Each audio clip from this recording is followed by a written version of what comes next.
in, they might want to study, they want to read a book, look at TV. There would be no smoking in the quiet room at all, no smoking. They can smoke in the day room area here. This is where they'll be fed at. The car to come in, they'll get their tray, they'll line up, they'll get their tray, they'll come and sit and eat here. They can also play checkers, solitary, chess, all right here.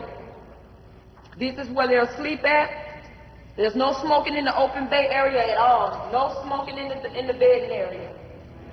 The toilets is in the back, as you can see, we can see through the toilets for any activities going on in between the toilets, as well as the showers.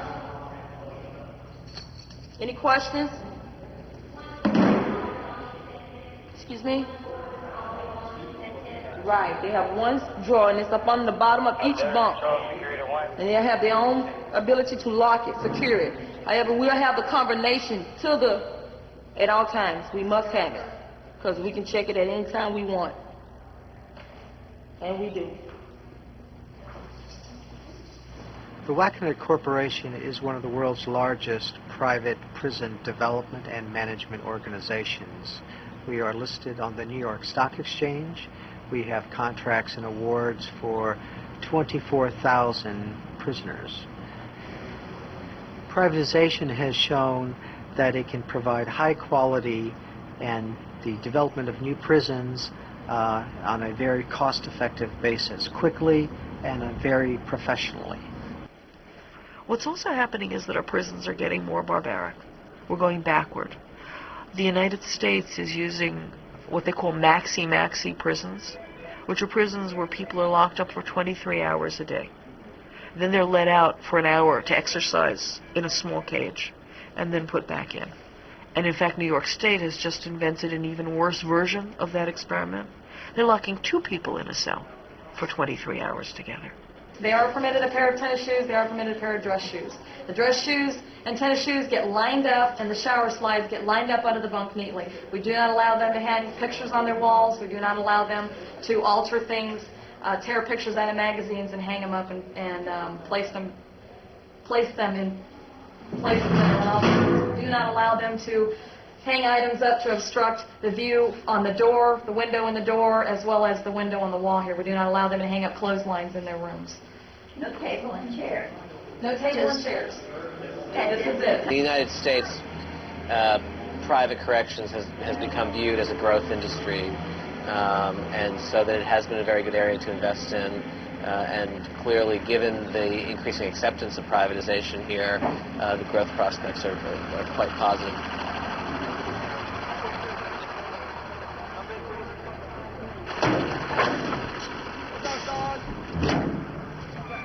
Okay, come on, off the bus. Listen up, as you get off the bus, there's an officer standing at the left corner of the building.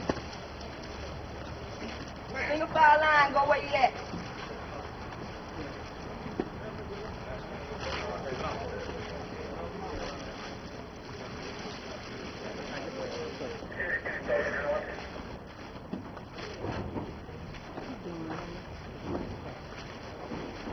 One familiar face already. There you go, right over this way. Yes. Put everything in your property. Everything in your pockets in your property. If you get tax searched on the way in, you got anything in on your person, you'll hear about that one. It's everything. Everything.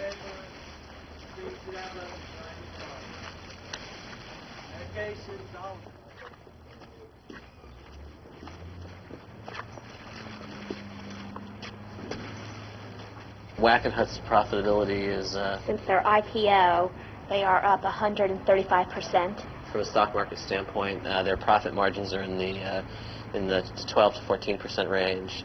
CCA has been a public company much longer. It went public in the mid-'80s, but in the last few years, the stock has increased, I think, 5-fold, and their profit margins are in the 20% range.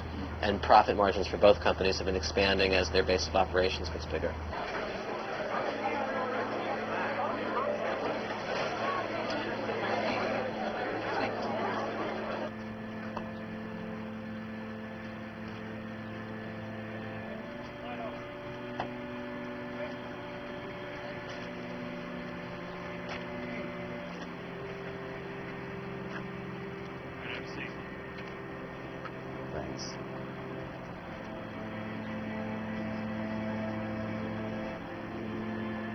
Thanks. We'll meet y'all at the station. Okay. All right. You know, we play this game to win. You know, all of us are going to go home alive each and every night in order for us to do that. Are you winning? I say it's a slow battle, but we're taking small little bites out of the pie, and we need to start taking chunks out. I mean, it's And by us taking small little pies, we're not winning. we're not winning. It's a uphill battle, and we're not really making much progress. We used to lock up primarily a population of violent offenders. Now 60% of the people who are incarcerated are there for non-violent offenses, most of them drug-related. Our sentences used to be much lower. What we've done is we've built an escalating system of mandatory prison sentences so that we have a judge, a retired judge who was on our board, and he came to me one day distraught because he needed to sentence somebody who had committed a rape to a lighter sentence than to a repeat offender who had 1 vial of crack.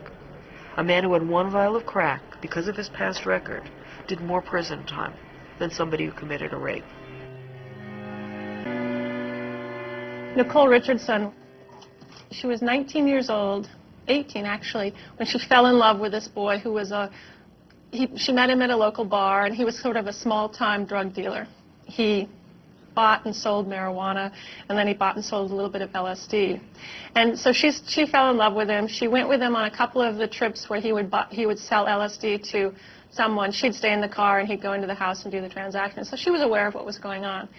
At some point, the undercover cops got wind of his drug dealings and set up a deal. And so they called her house at some point in this deal to ask where to find her boyfriend because they wanted to pay him for the LSD they had bought. And so Nicole gives the phone number of her boyfriend's house. And that one act was enough to link her into the conspiracy. And so she was, when they arrested everybody, they arrested her as well. And they charged her with intent to distribute LSD. And she felt that her role was so minimal that she should take her case to trial and she'd be found, innocent. But she took her case to trial and she was found guilty. And so she got the minimum sentence that the judge had to give her, which was 10 years.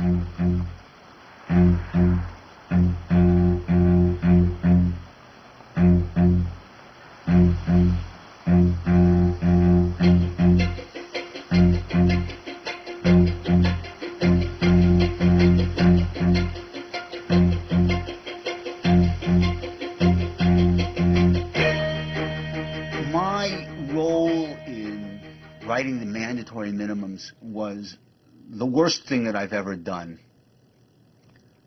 I have met the children and the mothers of people in prison for unjustly long sentences because of these laws.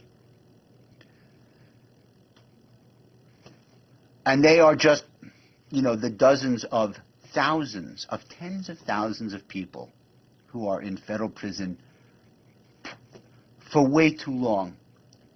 So,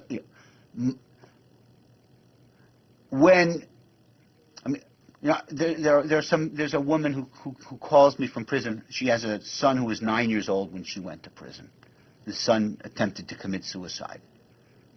The son has run away. The son misses his mother. Now you think about the families that are screwed up.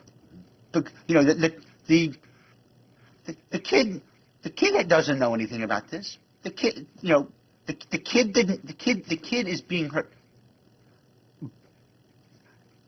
The mother had a boyfriend who was a dope dealer, and the dope dealers said that the mother stored the drugs. She said, "I didn't store drugs in my house. If there were drugs in my house, it was the boyfriend. I had nothing to do with it. It's a woman who has no money. Her car is repossessed. She's not a dope dealer. She's struggling to take care of her kids. She lives in public housing. She has nothing. She's not a dope dealer. She's doing 235 months. She's doing almost 20 years.